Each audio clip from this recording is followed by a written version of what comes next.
ቤተሰቦች ፍትህ ሰጠኝ ጋይስ በሜሪ ቦንዳና እንግዲህ በዚህ ሊስትሮ ልጅ መካከል ሰሞኑን የተፈጠረውን ጉዳይ አይታችኋል ብዬ አስባለሁ። ታዲያ በዚህ ጉዳይ ላይ ህጉ ምን እንደሚል እንግዲህ ጠበቃና የህግ አማካሪዋ ሰብለ አሰፋ ሐሳቧን ሰጥታለች። እንደሚታወቀው እንግዲህ ሜሪ ቦንዳ ወይንም ሜሪ ትሪፍት የተባለው ቦንዳ ቤት አንድ ቻሌንጅ ለሶሻል ሚዲያ ኮንተንት ክሬተሮች ይሰጣል። ስለ ሜሪ ቦንዳ እንግዲህ ቪዲዮ ሰርቶ በጣም ብዙ ቪው ላገኘም ለአንድ ሰው እንግዲህ ከ1.5 ሚሊዮን ብር በላይ የሚገመት ዋጋ ያለውን እንግዲህ ቦንዳ ቤት ከነ ልብሶቹ እንደሚሰጡት ቃል ገብቶ ነበረ። ታዲያም እንግዲህ ይህንን የተመለከቱ በርካታ ቲክቶከሮች ቪዲዮ እየሰሩ ቻሌንጁን ተቀላቅለው ነበር። እናም በስተመጨረሻ ሜሪ ትሪፍት እንግዲህ የቻሌንጁን አሸናፊ ይፋ አድርገው ይሄ የምትመለከቱት እንግዲህ ወጣቱ ሊስትሮ ማሸነፉን ይፋ አድርገው ነበር። ታዲያ እሱም እንግዲህ ቦታው ላይ ተገኝቶ ሊረከብ ሲል አንድ አለመግባባት መሃላቸው ተፈጠረ። ባለሙያ አስመጥተው እንግዲህ ቦንዳ ቤቱን ሲያሳዩት ቦንዳ ቤቱ ውስጥ ያሉት እቃዎች ቢደመሩም ከ300,000 ብር እንደማይሞላና እነሱ ቃል የገቡት 1.5 ሚሊዮን ብር ቤቱ ውስጥ ያለው እቃ ቢደመር እንደማይሞላ በመንገር በመሃላቸው አለመግባባት ተፈጥሮ ነበር። ታዲያ ስለዚህ ጉዳይ እንግዲህ ህጉ ምን ይላል በሚለው ጠበቃና የህግ አማካሪ ሰብለ አሰፋ ይሄንን ብላለች። እንግዲህ አሁን ባያችሁት ቪዲዮ የሜሪ ቦንዳና የበረከት ሊስትሮን በተመለከተ ህጉ ምንድነው የሚለው ብላችሁ ሜንሽን አድርጋችሁኛል።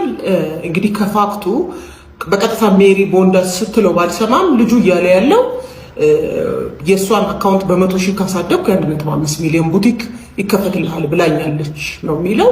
ይህንን ካለች እና እሱ 100,000 ፎሎወር ካስገኘላት ብሩን ለመክፈል ቡቲኩን ለመክፈት ትገደዳለች ወይ ለሚለው አዎ ትገደዳለች። ምክንያቱም በፍትሐ ብሔር ሕጋችን አንቀጽ 1689 መሰረት አንድ ሰው በህዝባዊ የሆነ ቃል ከገባና ማንኛውም ሰው ይሄን ከፈጸመልኝ ይሄን ያገኛል ብሎ ከተናገረና ሌላኛው ሰው ደግሞ እንደ በረከት ሊስትሮ ያለው ሰው ያንን የተስፋ ቃል ተማምኖ ፐብሊክ ፕሮሚሱን ተማምኖ ተግባሩን ከፈጸመ እሷ በገባችው ቃል መሰረት ለመፈጸም እንደምትገደድ በፍትሐ ብሔር ሕጉ በጠቀስኩላችሁ አንቀጽ እንዲሁም ሰበር ደግሞ በመዝገብ ቁጥር 62146 አስገዳጅ ትርጉም ሰጥቶበታል ማለት ነው። ስለሆነ በቀጥታ ከሷ ከሜሪ ትሪፍት ያልሰማሁት ነገር ይሄንን 1.5 ሚሊዮን የሚያወጣ ቡቲክ ሰጣለው ማለቷን ነው ካለች እና በተባለው መሰረት የተጠየቀውን ተግባር በረከት ሊስትሮ ከተወጣ ግን አዎ በህግ ያንን ቃል የገባችውን ነገር ለመፈጸም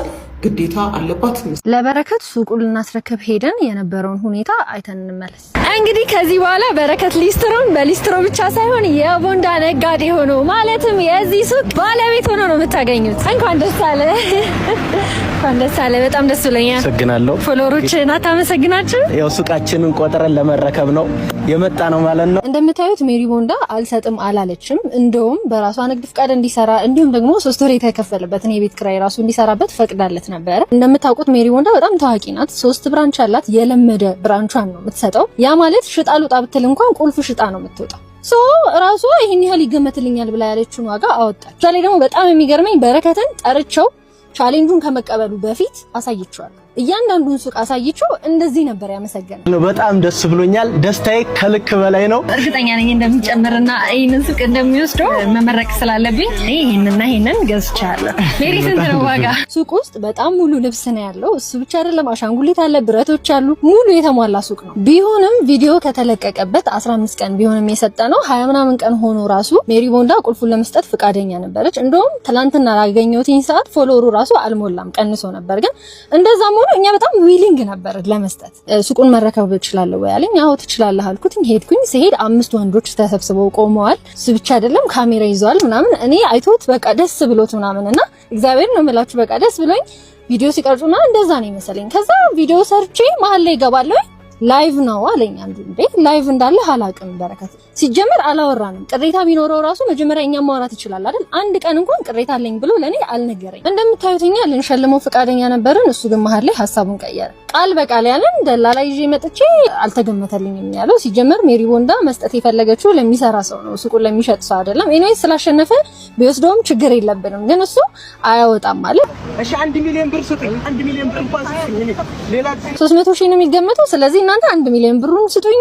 አንፎሎ ቻሌንጅ እናስጀምር። አንፎሎ ማድረግ ሁላችሁም ቤት ፎሎ ያደርጋችሁ አንፎሎ ማድረግ። ሁለተኛ ደግሞ ይሄ ሞልያ እንኳን ማይሆን ልብስ ነው። ብቻ በጣም ሲያጣጥል ነበር። እንዲሁም እኔና የስራ ባልደረባ ባልደረባዬ ሳናቅ ካሜራ ይዞ 5 ልጆችን ይዞ መጥቶ እንደተበደለ መሆን ብቻ በጣም በቃ አንኤክስፔክትድ ነገር ነበር የተፈጠረው። እኛም ደግሞ ሳናቅ ስለሆነ ላይቭ የገባው አቁም ላይቭ መቅረጽን እናውራ ብለን ልናስረዳው በጣም ነው የሞከርነው። እሱ እንዲረዳን ፈቃደኛ አልነበረ።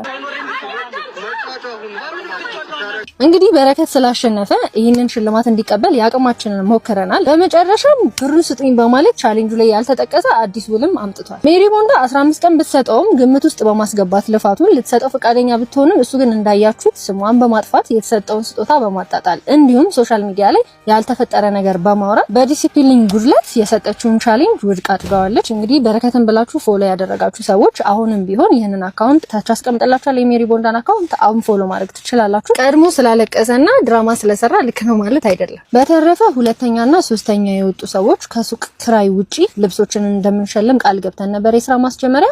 እሱን ስንሰጥ በግልጽ የምናሳያችሁ ይሆናል። የተፈጠረው ነገር እንዳለ አሁን እንዳሳያችሁ ነው። እኔ በተፈጠረው ነገር በጣም ነው ያዘንኩትኝ። አይ ዊሽ እንደዛ አይነት ነገር ውስጥ ባልገባ። ኤኒዌይስ ቴንክ ዩ